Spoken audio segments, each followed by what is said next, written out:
for this important briefing. It is my pleasure to welcome back General Cartwright, the Vice Chairman of the Joint Chiefs of Staff, who has been intimately involved in this operation from its very beginning and all the way through last night, and is going to brief you on some of the details of that.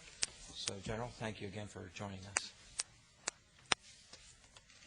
Let me give you just a couple of pieces, and then we'll run a video to give you a sense of what we saw last night.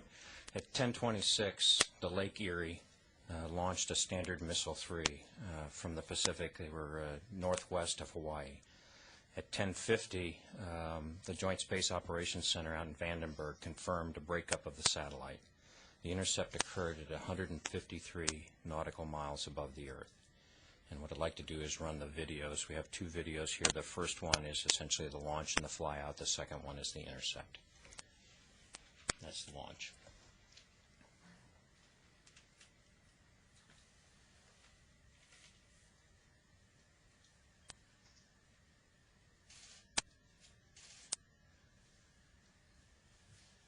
And this is the second video.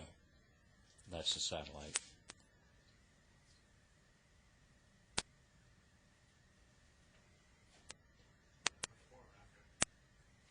It's right at the hit. And so what you're seeing, if you slow it down, what you'll see there is you'll see the intercept, you'll see the hit of the mass. There you go. And what we're watching right now is this cloud that's forming right here. And I'll walk you through a little bit of what we think we're seeing there. Our objective was to intercept the satellite, reduce the mass that might survive reentry, vector that mass as best we could into unpopulated areas, ideally the ocean, breach the hydrazine tank so that we could vent the hydrazine off, the toxic fuel, and then have all of that done prior to impact. The intercept occurred. You just saw that. We're very confident that we hit the satellite. We also have a high degree of confidence that we got the tank. We're still working our way through that. We will not be at a point where we are ready to say for sure, but let me give you a sense of what we've got. We have a fireball, and given that there's no fuel, that would indicate that that's a hydrazine fire. We have a vapor cloud that formed. That, again, would be likely to be the hydrazine. We also have some spectral analysis from airborne platforms that indicate the presence of hydrazine after the intercept. So again, that would indicate to us that the hydrazine vented overboard in some quantity, and we're starting to see that in space. Any one of those as a standalone is not a smoking gun, so we're putting the pieces together. I would tell you that it's probably going to take us another 24 to 48 hours to get to a point where we are very comfortable with our analysis that we indeed breached the tank. The imagery that we have, the high definition imagery that we have, indicates that we hit the spacecraft right in the area of the tank. So each of the pieces put together, we're pretty confident, but we're not standing there. I don't have a picture that shows you a tank. What we have afterwards is a debris field. We're tracking that debris field. It is already starting to reenter. We're seeing reentries in the Atlantic and the Pacific right now.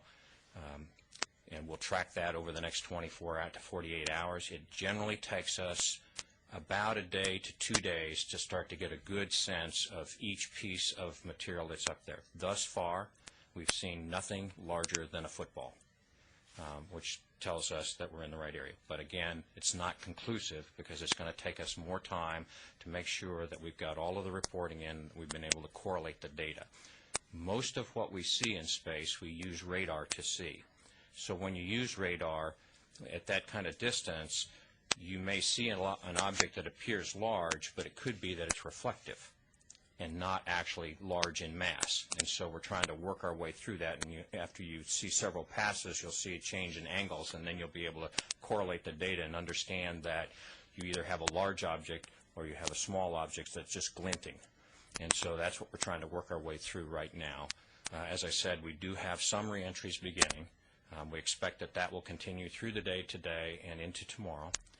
All of the activity that we went through last night We provided updates through the night to the State Department so that they could keep their embassies informed, so that reporting has gone out.